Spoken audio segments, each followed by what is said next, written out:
നമ്മളിന്ന് വയ്ക്കാൻ പോകുന്നത് ഒരു ഇലത്തോരനാണ്. അത് പറയുന്നത് ഇതൊരു ചേമ്പാണ്, ഒരു ചേമ്പിൻ്റെ ഇലയാണ്. അപ്പം ഇതിൻ്റെ ഒരു 2 ഇല എനിക്ക് കിട്ടിയിട്ടുണ്ട്. പിന്നെ അതുപോലെ തന്നെ അതിൻ്റെ തണ്ട്, അതിൻ്റെ തണ്ട്, അപ്പം നമ്മൾ പറയുന്നത് താള്, അതിൻ്റെ താള് അതാണിത്. പിന്നെ അതുപോലെ തന്നെ കുറ്റിച്ചീര എന്നാണ് ഇതിന് പറയുന്നത്. അപ്പം ഇതിൻ്റെ ഇലയ്ക്കൊരു ചെറിയൊരു കട്ടിയുണ്ട്, ഇത് കണ്ടില്ലേ. എല്ലായിടത്തും എന്താ പറയുന്നതെന്ന് എനിക്കറിയില്ല. അപ്പം ഞാൻ എന്തായാലും ഇത് ഇലയും താളും കൂടെ വെച്ചിട്ട് ഞാനൊരു തോരൻ, അതാണ് ഞാൻ ഇന്ന് ഉണ്ടാക്കാൻ പോകുന്നത്. അപ്പം ഞാനിതൊന്ന് കഴുകി വൃത്തിയാക്കി വെച്ചിട്ടുണ്ട്. ഇതിൽ നിന്ന് അരിയണം.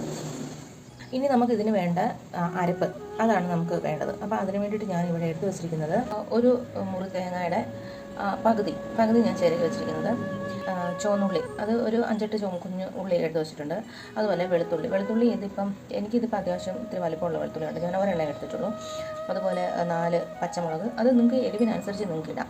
ഒരു നുള്ള് ചെറിയ ജീരകം, അതുപോലെ ആവശ്യത്തിന് മഞ്ഞൾപ്പൊടി, അപ്പോൾ ഇതേപോലെ നമ്മളിതൊന്ന് ചതച്ചെടുത്തിട്ടുണ്ട്. ഇനി നമുക്ക് എണ്ണ വെച്ച് കൊടുക്കാം. കുറച്ച് കടുക്, പച്ചമുളക്, അത് ഒന്ന് ഇട്ട് കൊടുക്കുക. തീ കുറച്ച് വയ്ക്കാം. ഇതിലേക്ക് നമ്മൾ ചതച്ച് വെച്ച നമ്മുടെ അരപ്പ് അത് ഇട്ട് കൊടുക്കാം, ഇളക്കി കൊടുക്കാം.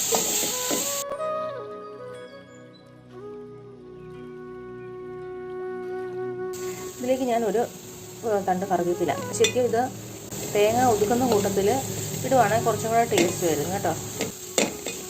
ഇനി ഇതിലേക്ക് നമുക്ക് അരിഞ്ഞ് വെച്ചിരിക്കുന്ന ഇല ചേർത്ത് കൊടുക്കാം.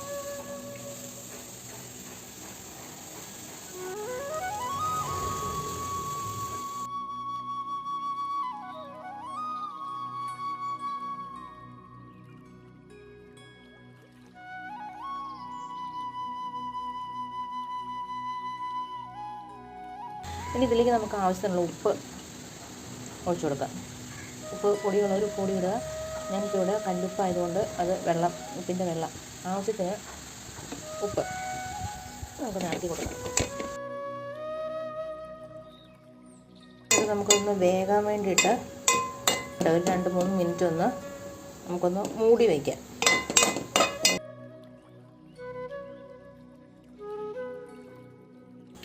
നമുക്ക് നോക്കാവേ.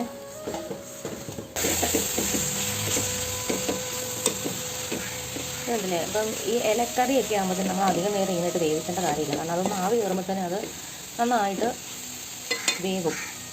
നമുക്ക് തീ ഓഫ് ചെയ്യാം കേട്ടോ, നന്നായിട്ട് വെന്തിട്ടുണ്ട്.